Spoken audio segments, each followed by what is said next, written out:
Please take a seat if you don't have one yet. Get comfortable, grab some food.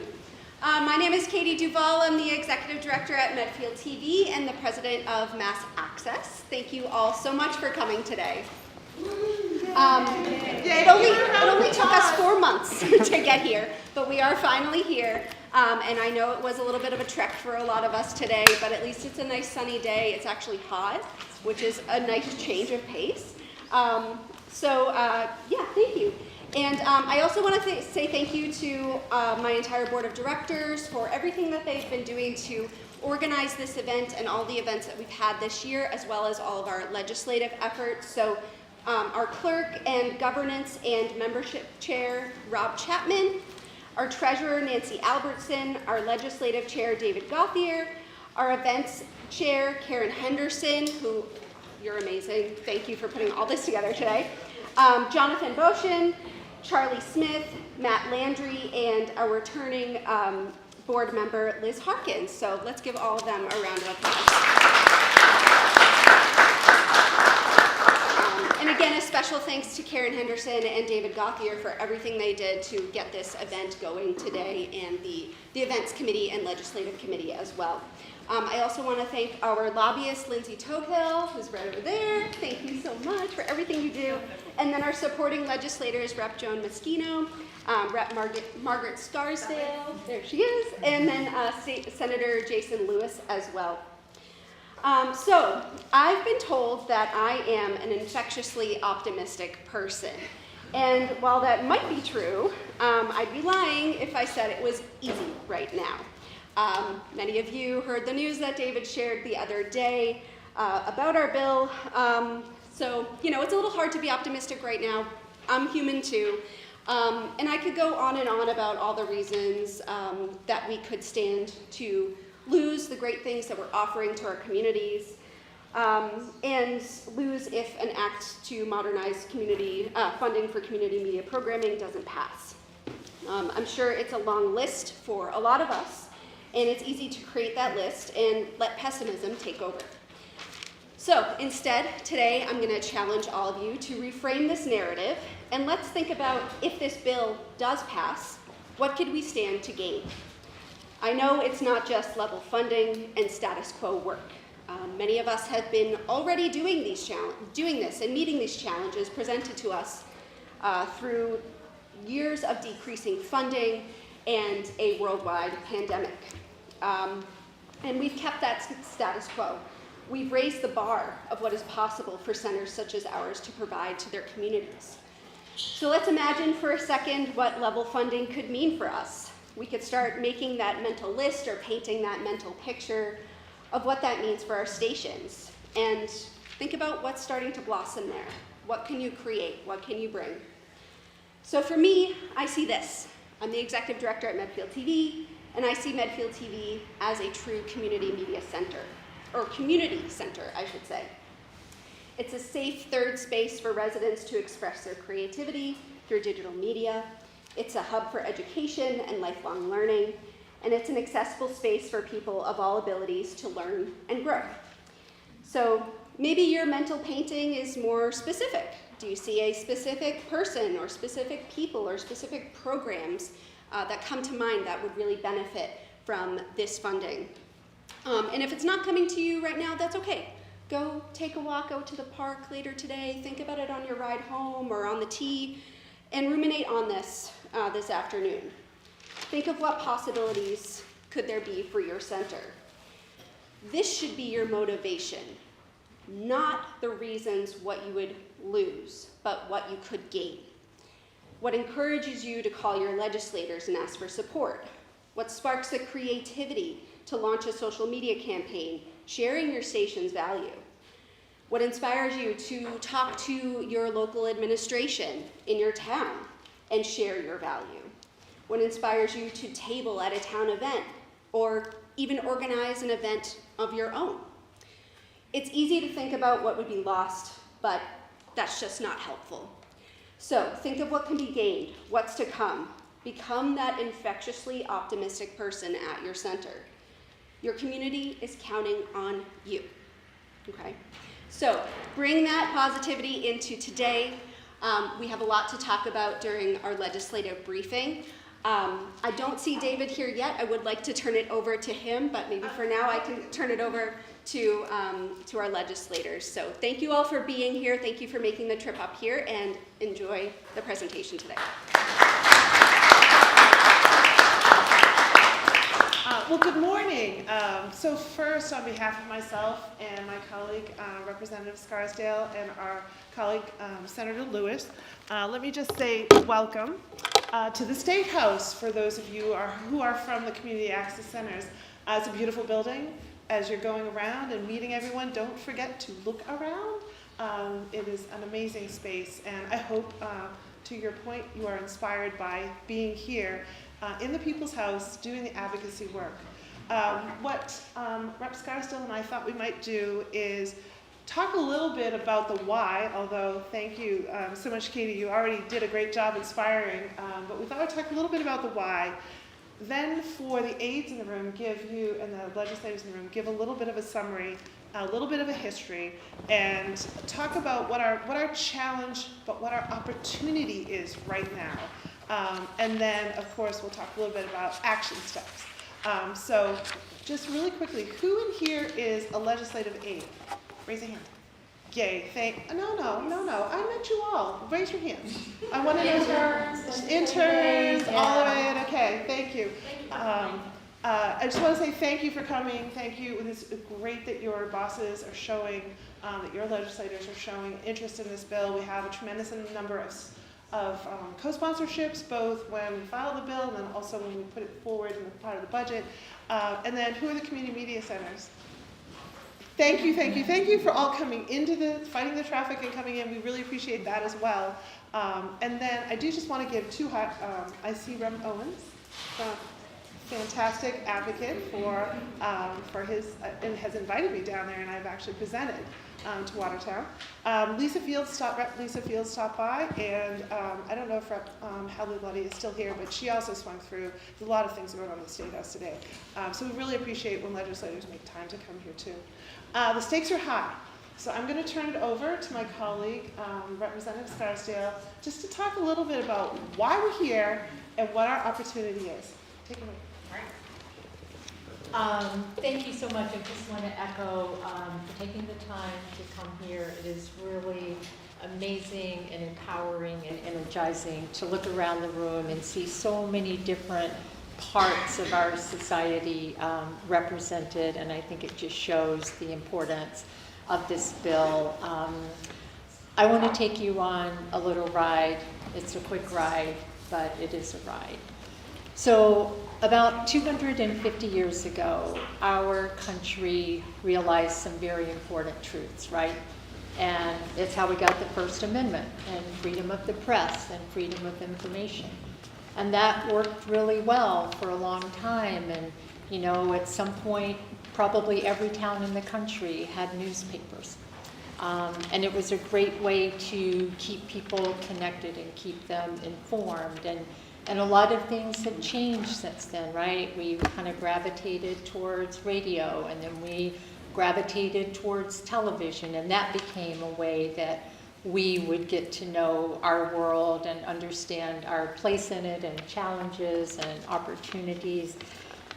And then more recently, a very magical thing started to happen, that the rise of cable access came about, and our PEG stations, and it was a more intimate way, a return to like towns having the opportunity to be informed and to be engaged and to stay connected while all these changes were going on.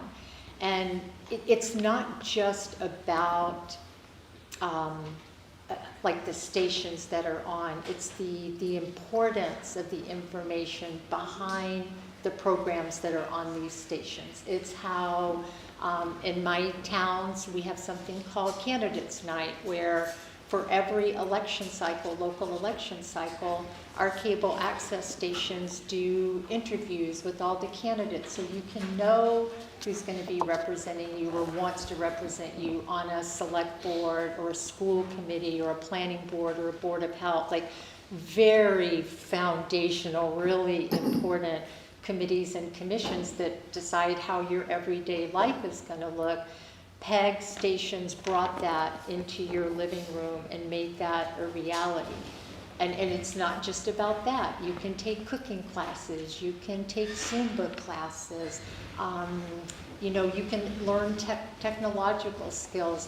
There is no thing that's not available on PEG access stations. And it really helps with access, right? I'm moving into the older side of the constituency. I don't like driving at night. I don't have to worry about that when I can turn on my television and watch what's happening in my community through the hard work of professionals who put on these shows and make sure they're bringing that to people every day and every night. And while this PEG access was increasing, not unsurprisingly, or maybe surprisingly, newspapers have been on the decline. They've either been consolidated, bought out by larger newspapers, or they've disappeared altogether, which makes PEG access even more important because in my community, I serve 6 towns. We have 2 local newspapers, and the rest are, big city owned, and, maybe we get a mention here or there, but you can't even find out information in newspapers anymore. And so PEG is even more critical. So when I went back to school, I took a lot of sociology classes. I loved sociology. And one of the interesting concepts to me was something called chondriatic waves. And those are huge cycles of change that happen in a society. And some things happen fast in your life, right? Your wife comes home and says, I got a new job, and you realize you got to pack up the kids and you're moving to Seattle. That's a flip of your life in one conversation. But a lot of things happen over time, and there's a steady drip, drip, drip of something, and you don't even notice changes happening until all of a sudden you're on a precipice. And when you're on that precipice, there's a decision, right? Oh, wow, I didn't see all that coming, but here we are now. We need to make a change, or we have to fix this, or you don't realize it in time and you go off that cliff, and there's usually no coming back from that. And all of that is to say that we are really on a cliff right now. If you came to any of the hearings this session, last session, you can hear testimony from people in communities saying, we're cutting back staff, we're down to 2, we've reduced programming, now we're gone altogether. They're gone, they're disappearing all across our landscape. And these 2 bills that Rep. Meschino and I are working on, the House version and the Senate version, those are an answer to that precipice. They are critically important bills that offer a lifeline to these stations that bring so much into our living room and into our lives. And I hope when you hear this is why we need it, I hope when you hear this is the how we can do it, that you will be 100% on board, because nothing ever changes without action from the ground level. Whether you work at a PEG access station, you love them, you see the need in your community, please be a part of the advocacy that we are asking for to make the change that we all really desperately need. And thank you very much. Thank you, Margaret.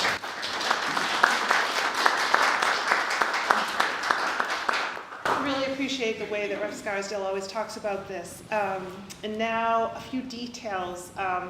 Obviously the stations know this, but for the aides and the interns and the reps in the room, a little bit of the bill summary. Most simply stated, this bill is going to assess a fee, the same consistent fee that we have always traditionally done on cable providers, now onto the new technology that everyone is eager and excited for. It's going to assess the same up to 5% fee. And the point is to create a stable fundraising stream. Now, I want to start with that first and foremost because, oh, Musical interlude. And the reason I start there is because what we're doing, for those who are aides and legislators in the room, we are updating. We are making a choice to update an existing cable franchise law that has worked tremendously successfully. And in fact, if you look at the statistics, Massachusetts enjoys a rich ecosystem of community media centers. And it's a testament to how many people have both come into the Statehouse and testified, sent in testimony, both written and really cool videos, and who continue to do this work. And as Margaret said, when you want to call for that change, you have to do it through the grassroots and call for what you want from the bottom up and give us the support that we need as legislators to have those conversations with leadership, to talk about why this is timely, why it is relevant, and why it is actually very well vetted at this point. A little history. We filed this bill, David Gauthier, our fearless leader, has arrived, fought the traffic to come in, thank you, sir. Threw me up against a wall, or actually it was on Zoom, it was video, but he threw me up against a wall and he started talking very passionately about what the challenges were in a moment in the pandemic when everybody was calling for services to be done virtually through Zoom and through all of your platforms. And we were shifting over. It's the precipice that Margaret was talking about. It was this moment where we were shifting over, and it was at a time when that confluence of seeing the revenues had been shrinking. And now we're calling for more demand. And we started having a conversation about this, and since I have been a selectman for a long time, I understood exactly what the challenges were. But more to the point, I understood what the value was, as Margaret so eloquently said. And so we started talking about how do we make this change, how do we call from the grassroots, and how do we elevate up. And we made a choice to update the existing franchise law because it has been successful. We also made that choice because it is, and this is for the staff in the room and the legislators, it is a fee. I am being precise with my language. It is a fee, not a tax, because taxes go into the general fund. But fees, when you can create a nexus of opportunity, and that's the theory of change, is that in the same way that the cable franchise law services have always accessed the communities, this is how all of our streaming services also access through the public rights of way. They should pay into it just as the others have, and whatever cool, interesting technology follows this, right? This is a law that's addressing an issue now, but looking to the future, and should be malleable to be able to capture whatever cool, interesting things comes next. And that's the theory of change, and it's important because it's money, it is still money, but we don't need any new taxes, but we do need fees that have a nexus with the important public good, as Margaret described. I will also say that the landscape here, I think, has gone above and beyond, and the innovations of what you're doing as community media centers. We don't even talk about you as PEG access channels anymore. We talk about you, as to your point, Katie, as community centers. And I think that that's the other piece that just needs to be understood by legislators, is that we're not just talking about, a department in town hall that flips the switch when the select board meetings are on. There's so much more that's going out there, and I think that's your opportunity, training the next generation. I love Harbor Media trains all their content providers, as well as new directors and then all the technical supports and everything, and I just use them as one example because they're from my district. Understand that this has been well vetted. We filed it in '92, we had the support of the House, it was still a dialogue with the Senate, and so the bill went to study.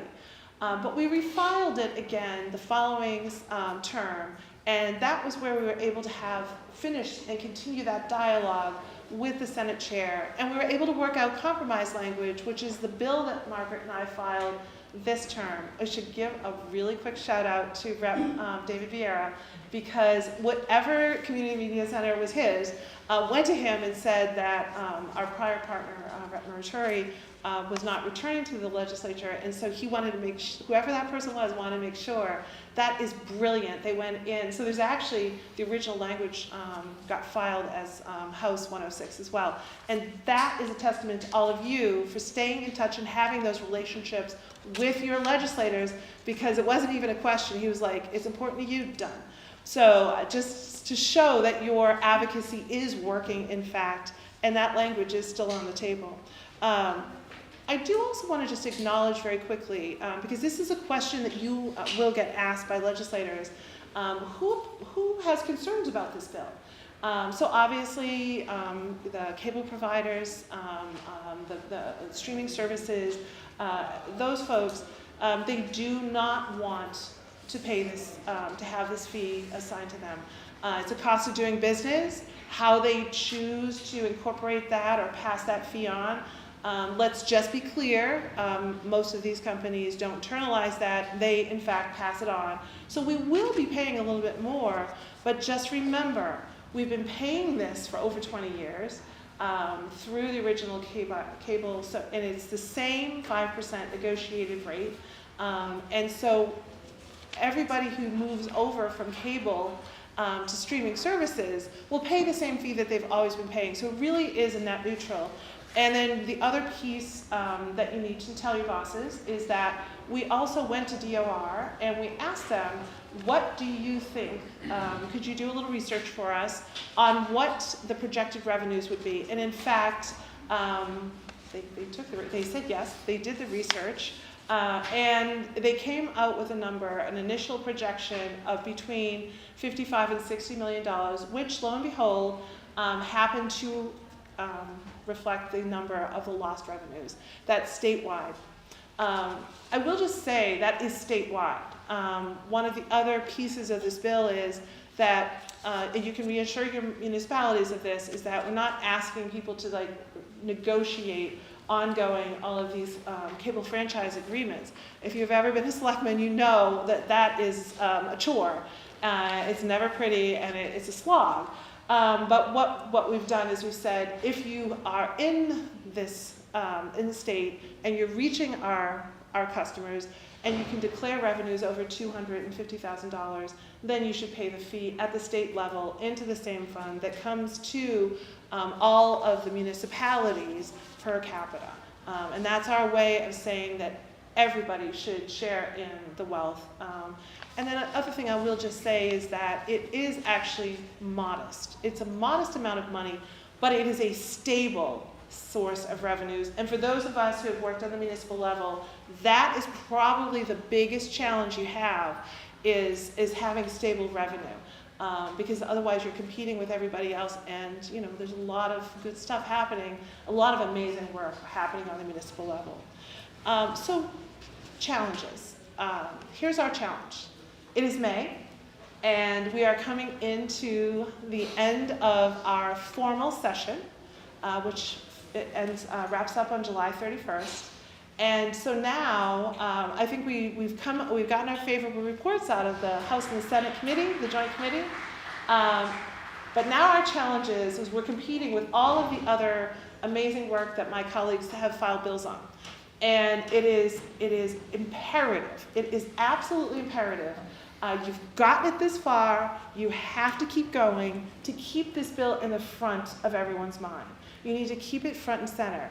And so what you're really asking for here is to get this across the finish line and to bring it to either the House or the Senate, well, both. You need to both, it doesn't matter which one goes first, for a vote, and to actually get us across the finish line this year. And so what we're going to be doing is asking all of the legislators to share a note with their respective leadership on the House and the Senate, both on the House and the Senate side, to tell them that you think this is important, that you value it, and that you want to see this brought forward for a vote this term. And we're on a deadline, July 31st. I will just say that in closing, this is one of my favorite bills. because it is at the core of democracy. And I loved Margaret. I love when you talk about this. That's why she always goes first, because she's so uplifting. Really, that you started with Revolution 250. And I have no doubts that all of you are already planning and have been doing a tremendous amount of programming around the birthplace of our democracy.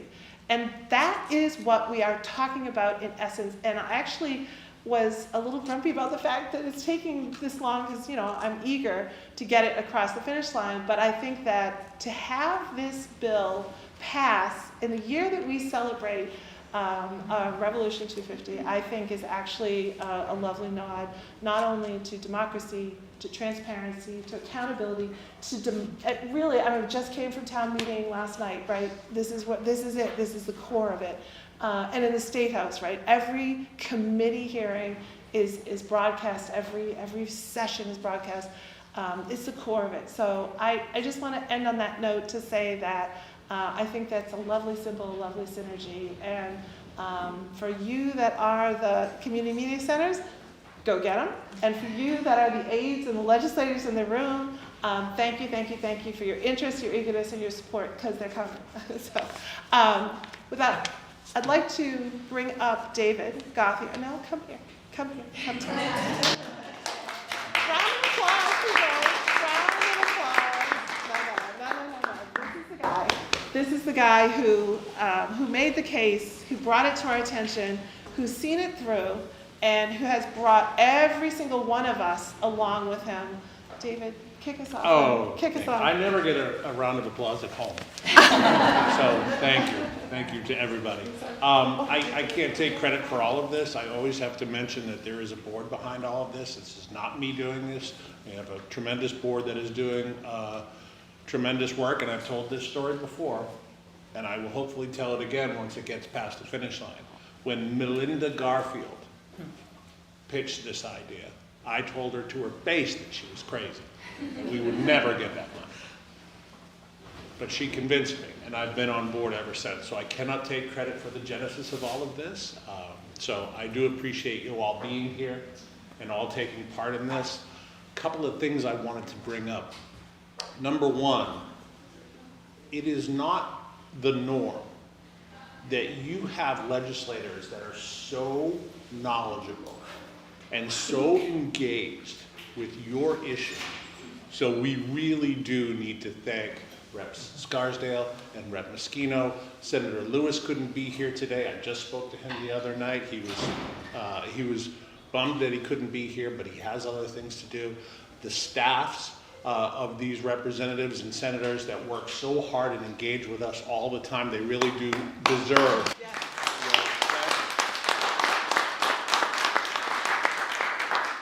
The point is, you are being heard up here, okay? And that's important to note. As Rep Meschino mentioned, you do have to keep that up. The reps here can tell you, and any rep in the room or any senator in the room can tell you, they're hearing from dozens of people a day, right? Oh, what about my bill, Rep Meschino? What about my bill, Rep Scarsdale? There are a lot of issues that these folks have to deal with on a daily basis, and you really do have to keep it at the top of the pile. It seems crazy, right? Like, I just called that office 2 weeks ago to ask about that. Well, in those 2 weeks, so many things have happened, right? So you need to call again and just get it back up to the top of the pile. It is so, so important, right? Because our issues aren't going away, right? You make one phone call and that's it. Okay, good, we're all set, right? It doesn't work that way. You have to continually engage. And I didn't plan this, obviously, but all of you community media folks in the room know that we are this, right? The vast majority of the population of Massachusetts and beyond, when they think about PEG, it's this, right? Right. You know what you do. You know that you've modernized. You know you're not Wayne's World and all of that nonsense, right? But most people don't. Let's be honest. So if you are not advocating for yourself, no one is going to do it for you. You have to be out there. You have to be making these phone calls. Show up at office hours. Talk to your legislators. Form a relationship with them. This process is really, really complicated. You can ask Harrison. Yesterday we were on a call and I was asking a million questions because the rules have changed. And you think you have a grip on it and the rules change. I am no expert here. I am learning on the fly. This is not my area of expertise. However, I know enough to tell you guys what to do, right? Or ask you guys to, let's all get together and do this. I mean, that's at the core of what we do, right? Getting people together for a common cause. So you have to continue to do that. Don't get hung up on, well, that budget amendment didn't pass, so now we're sunk, right? Or there are other opportunities. I'm learning that there is always a way. There's always an avenue, right? So there are several different ways, and it's always hurry up and wait, right? Okay, you've got to make these calls. We've got to get co-sponsors in the next 5 days or whatever, and then you sit and wait. That's right. That doesn't mean nothing's happening, right? There's a lot of work that's going on up here, and people are deliberating and figuring out what's the best for everybody, not just us. And I think we get hung up on our own little world sometimes, and I am really stressed out, right? I've already worked 50 hours this week, and it's only Thursday morning, and I've still got a town meeting tonight, and somebody just called in sick, and I'm ready to lose my marbles, right? It's easy to do that. We're all in that same boat. But sometimes you've got to remember that there are a lot of issues. And quite frankly, there are a lot of issues that are more important than PEG. And I am the #1 proponent for PEG, but that's, I think, really at the core of the challenge, right? And that's why sometimes it just doesn't rise to the top of that priority list. If you're stacking PEG against healthcare, you're not gonna win, right? So we've done a great job of making everyone understand what we do and what our issue is, right?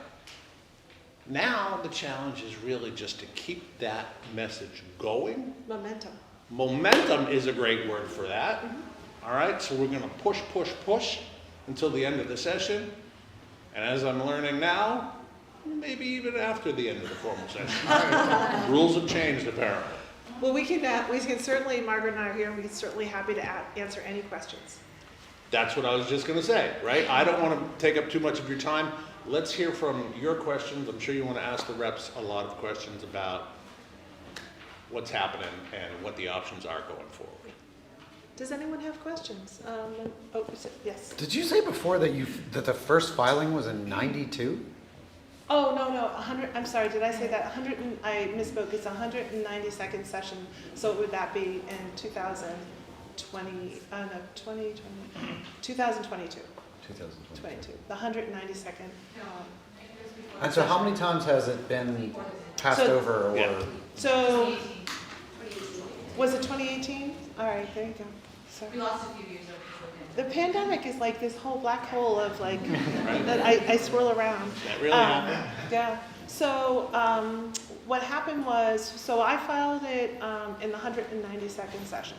And we actually had a great dialogue with the then chair of the committee of AITIC. And but the Senate wasn't persuaded. And so we let the bill go to study. And we were like, we'll be right back with you. And then it was the following session, the 193rd, where we filed it. And we had a great dialogue, and we actually worked out some language. And we got our first favorable report out of the committee, which is a huge win thanks to all of you. And hopefully you all remember that hearing, because there were a ton of questions. And the testimony was just one amazing story after another. You all really stepped up in that moment, and you persuaded chair, and we got a favorable report. We ran out of time because it came out so late. We ran out of time, And so what we did is we took that compromise language and we built on the success that you had achieved and to keep going. And so we filed that compromise language this session, and this time we got a pretty quick favorable report because you'd done the work, they understood the bill, they recognized the language, and now what our challenge is to pull it forward for an actual vote out of House Ways and Means and Senate Ways and Means. And so when David refers to the changing rules, what he's really talking about was the process to get out of committee, which is technical. So the Senate just popped it out really quickly to the Senate side, and then the House had a different evaluation process, and we met with the chair, et cetera, and then it came out within the original 90 days that the House had, and they put it forward with a favorable report. So it just is technical stuff that we do inside the building. But the point is that you actually have momentum, because everyone gets it, everyone understands it, and they've been hearing from you. So they see the need. So when I was saying it was timely, it's relevant, and it's been well vetted. That's the standard. But now what you have to do is keep it going and pull it forward. And we're just competing against like 7,000 other bills. So that's the thing, is that's our universe. So what it really is about the relationship building, follow through, keep the momentum going, and make sure you're in constant contact with those legislative offices so that they remember that they need you. I'll just tell you as a legislator, walking here from my office to this meeting, I encountered 3 different people that I didn't write down. Harrison, I am sorry, but that's the thing it's like as soon as you talk to the next person, sometimes if you don't write it down, which is why I carry the book, is you have to keep it going, and so it's a continual relationship. Here's the other thing I'll just say to you. So it's great. You should have a relationship with your legislators. We want to come on your shows. We want to avail ourselves of your services. And you should know us. You should say hello to us. You should see us in the community. You should stop by our office hours. Get to know the aides. Because at the end of the day, Harrison is going to debrief with me around 4:30 this afternoon, and he's going to tell me who he talked to and what important things I need to do. And he's going to help me with the follow-up, and he's going to have all of the knowledge, all of the information, all of the why, and we're going to talk about our strategy, how to support things. So don't forget the aides, because they are our partners in public service, and they are hugely important to getting these things done. And they talk to each other, and they talk to people in committees.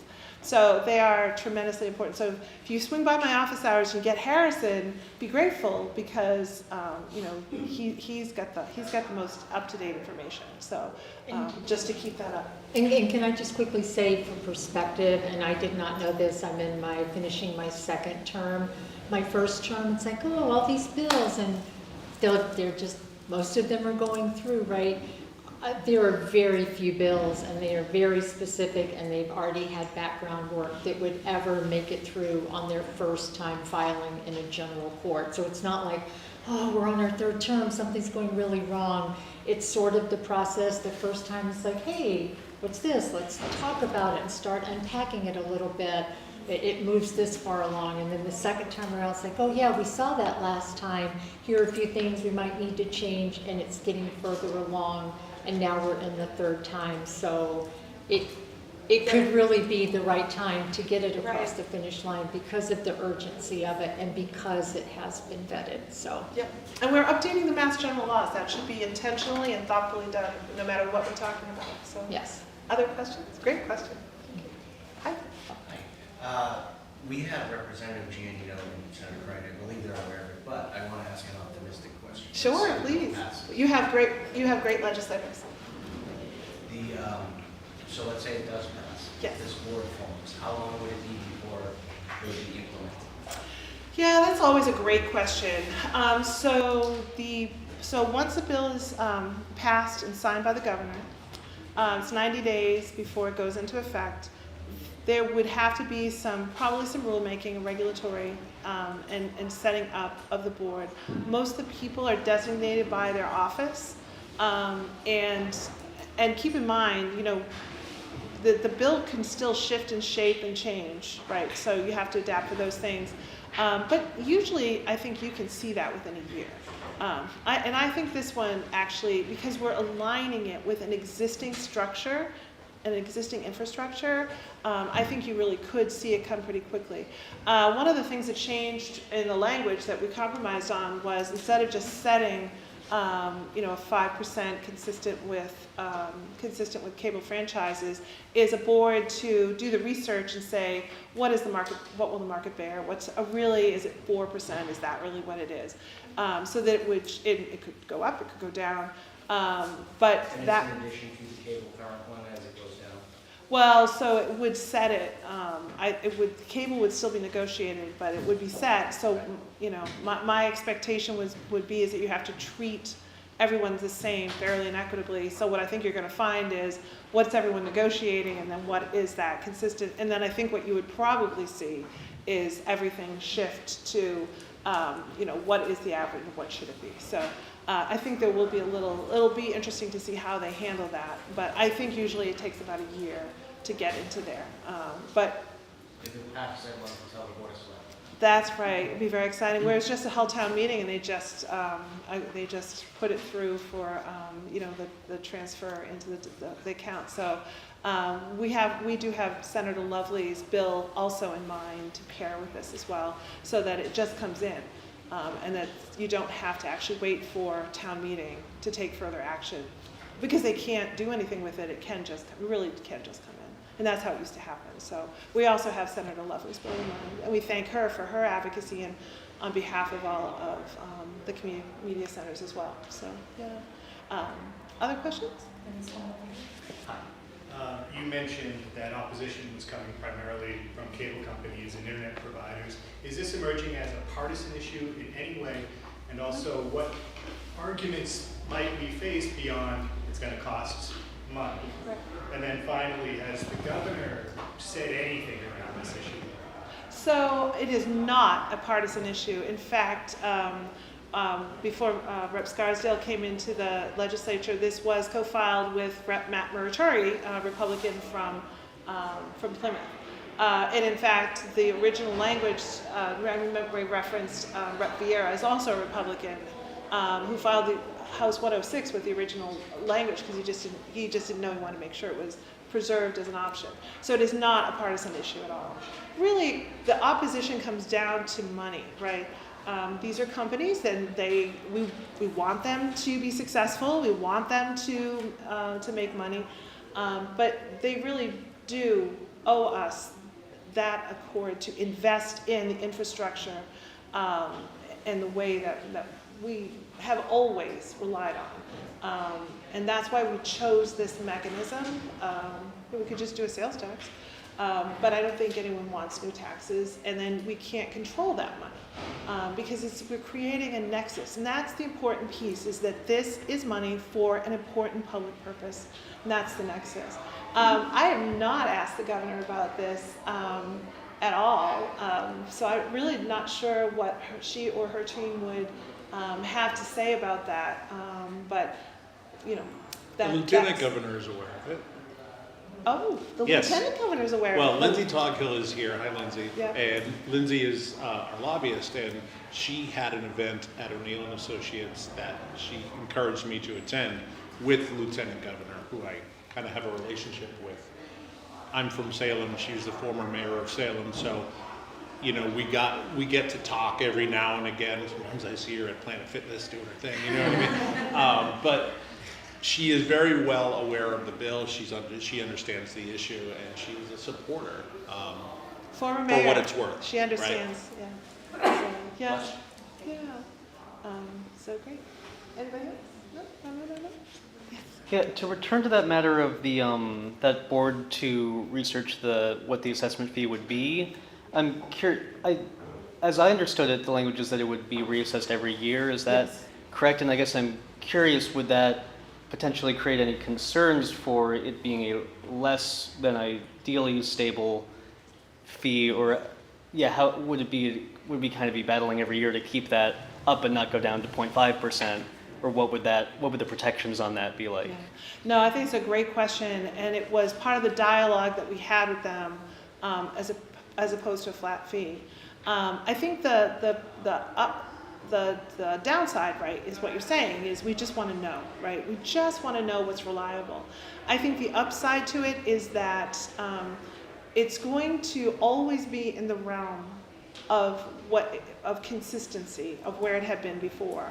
And I think that what the opportunity is that if anything dramatically changes, it could be reflective of the times, of what really should be. And I think once you task a board like that with a responsibility of creating a stable funding stream that municipalities can rely on, I think everyone understands that it's not supposed to change dramatically. But I will just say, it also will require paying attention, but you have MassAccess to keep an eye on that. You have a lobbyist to help you have those conversations. But as with the municipal government, and you all know this well, is that we create certain precedents and expectations, and every year that it stays the same. So I think that board would also have to follow all of those precedent-setting decisions. And you would see that they would be tracking, what are the revenues? Is it enough? I mean, that's what they're going to be looking at, is the data that justifies it. That's, I think, what the other benefit is. Right now, it's just a sum, it's a fee, and everyone says, well, it's too high.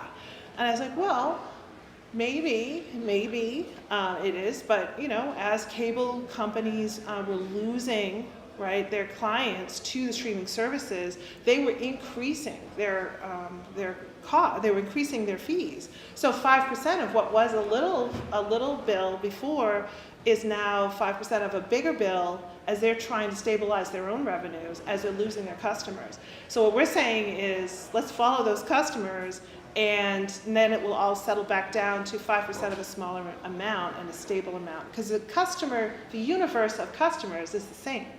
And I think that was what we were really trying to demonstrate. So I think there's a lot of history around what the revenues have been, what the subscriptions have been, and what they now need to be. And I do think that it's fair to say you have all taken the first steps of making your operations more efficient, right? You can say that. I mean, you can say that is when we were starting to lose this money, we were making things more efficient. And I think the other thing you can also say and point to is that there's been private fundraising. And so as you've expanded your missions and you've done more, the innovation, what was the conference you took me to, David? It was the Alliance for Community Media. Yes, the Alliance was a fantastic conference, and what I heard about was innovation. And so I think that is something that will all play in your favor. But your point is very well taken, but it's adaptable too, and I think that's the important piece is we always get there, and it's like, oh, 5%, it needs to be 6%. And then you have to spend another 6 years trying to get through legislature. So I think that was the point, was to give it some flexibility. Thank you. Yes? Just to clarify, it's 5% of the basic subscription.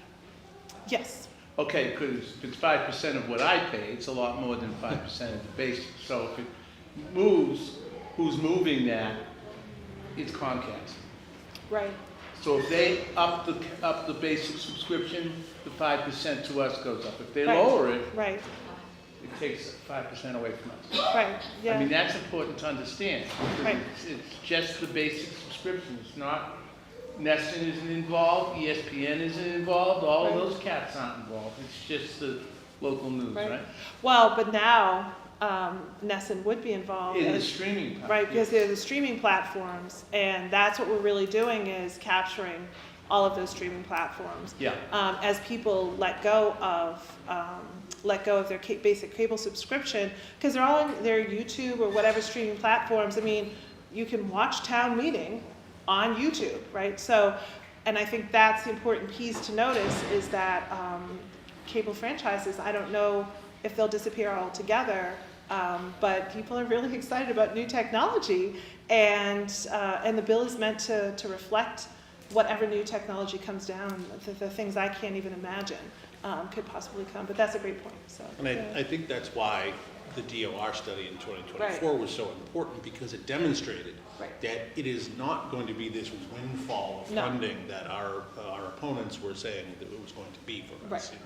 And we're not looking to get rich. We're not in this business to get rich, right?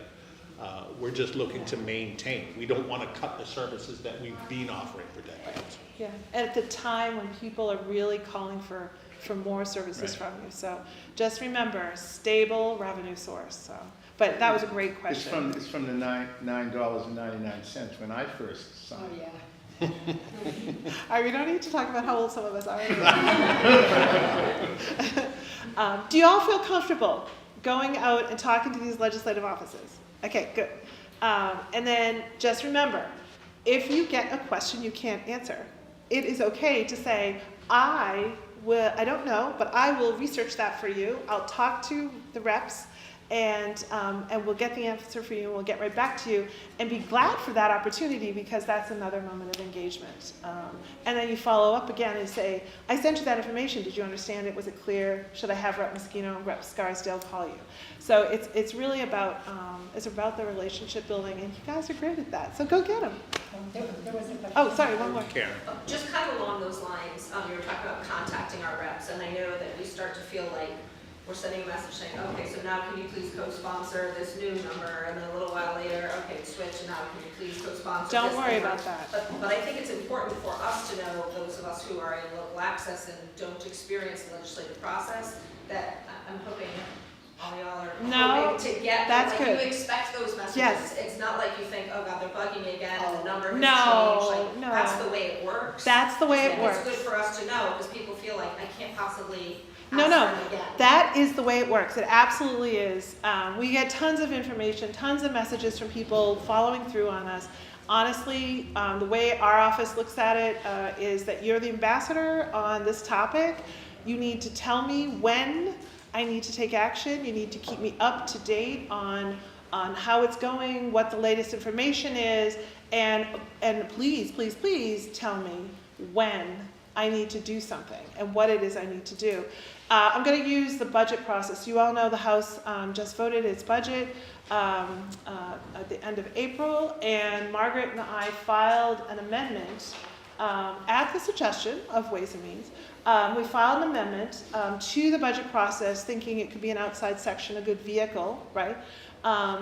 Municipal revenues, right? It fits in the scope. And what we did was, knowing perfectly well that we need that budget to be final, to go to the Senate, to be negotiated and in place by January, see, there I am again, June 30th.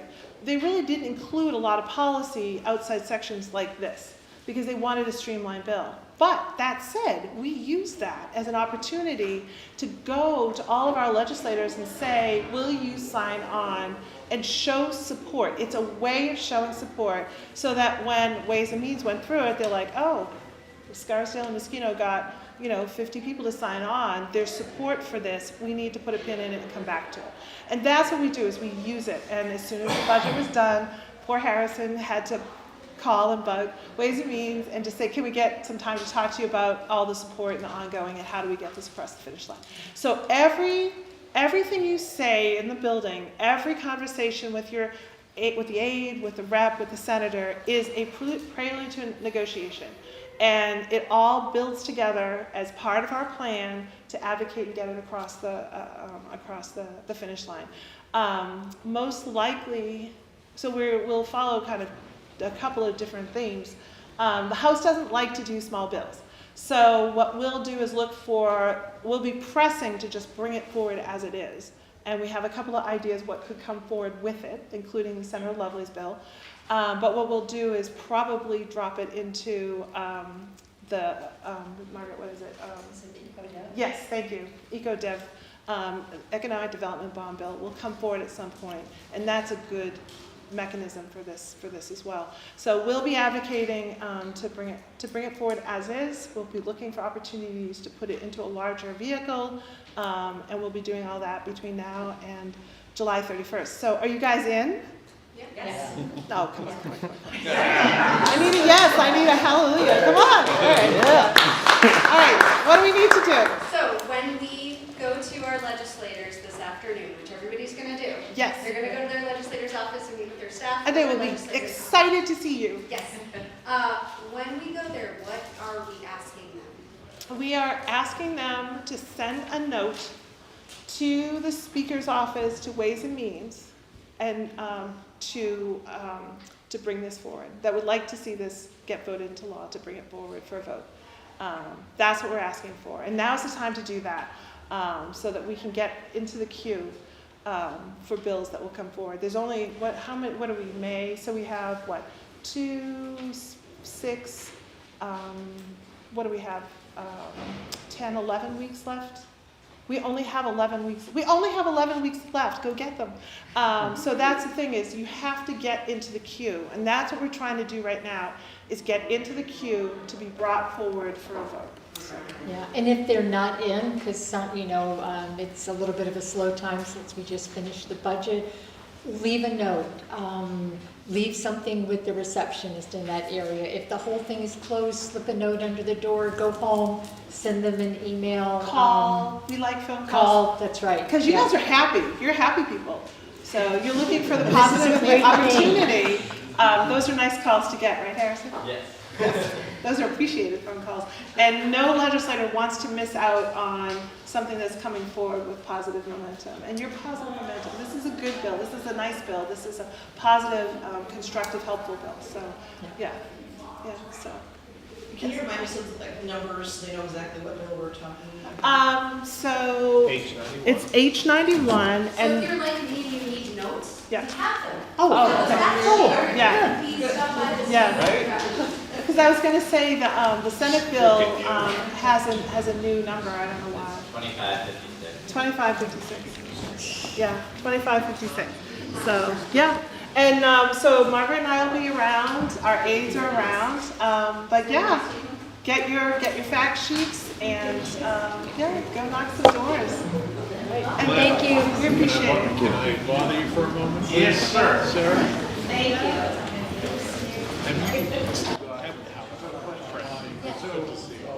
Thank you. That was a great question. Thank you. Thank you for your answer. It's a great point where it's, leave some room for concern, but also a set of opportunities